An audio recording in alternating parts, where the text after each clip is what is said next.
Spanish club Real Madrid Brazilian winger Rodrygo গোয়েসকে ঘিরে ধারাবাহিক নাটক চালিয়ে যাচ্ছে এবং সেটা কিছু সন্দেহের মধ্যেই।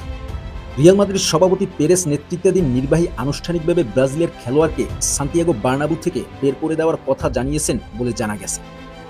যদি কোনো ক্লাব থেকে কোনো প্রস্তাব আসে তবে তারা রদ্রিগোর পথে বাধা হয়ে দাঁড়াবে না, যতক্ষণ না প্রস্তাবকারী ক্লাবটি প্রায় 100 মিলিয়ন ইউরো বিনিয়োগ করতে ইচ্ছুক।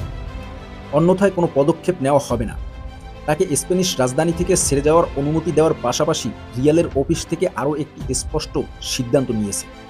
যেমন ডিফেন্সা সেন্ট্রাল নিশ্চিত করেছে, পেরেস নেতৃত্বাধীন নির্বাহীরা রদ্রিগোকে অন্য ক্লাবে অফার করবে না, কেবলমাত্র এটি অপ্রয়োজনীয় বলে মনে করেন ইউরোপে তার উচ্চ মর্যাদার কারণে।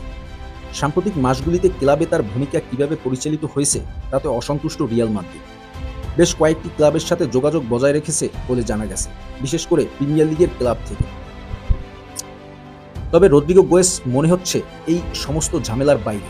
ক্লাব বিশ্বকাপে খুব কম অংশগ্রহণ করার পর অনেক রিয়াল মাদ্রিদ ভক্তকে অবাক করে দিয়েছে। রিয়াল মাদ্রিদের এই খেলোয়াড় সম্পূর্ণ সুস্থ হয়ে ওঠার এবং রিয়াল মাদ্রিদ প্রশিক্ষণ গ্রাউন্ডে 2025-26 প্রাক মৌসুম শুরু করার দিকে সম্পূর্ণ মনোযোগী। ছুটিতে থাকা সত্ত্বেও তার সতীর্থরা অবসর সময়ের সদ্ব্যবহার করলেও খেলোয়াড়টি কাজ চালিয়ে যাচ্ছে। এই সিদ্ধান্তটি স্পষ্ট অভিমানের প্রকাশ। এটি রিয়াল মাদ্রিদের নতুন কোচের জন্য একটি বার্তা হিসেবেও কাজ করে। জাবি আলোনসো তাকে আল হিলালের বিপক্ষে বিশ্বকাপের অভিষেকে তার একমাত্র শুরুর প্রস্তাব দিয়েছিলেন। তিনি তার খেলায় প্রভাব ফেলতে ব্যর্থ হন। মার্কিন যুক্তরাষ্ট্রে অনুষ্ঠিত ক্লাব বিশ্বকাপে যা ভবিষ্যতে অংশগ্রহণের সম্ভাবনাকে বাধাগ্রস্ত করে। তিনি শালবার্গের বিপক্ষে মাত্র কয়েক মিনিট খেলেছিলেন, যখন ম্যাচটি ইতিমধ্যেই নির্ধারিত ছিল।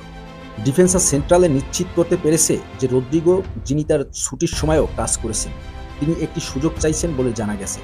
তার মূল লক্ষ্য হল জাবি আলোনসোকে বোঝানো যে সে তার উপর নির্ভর করতে পারে।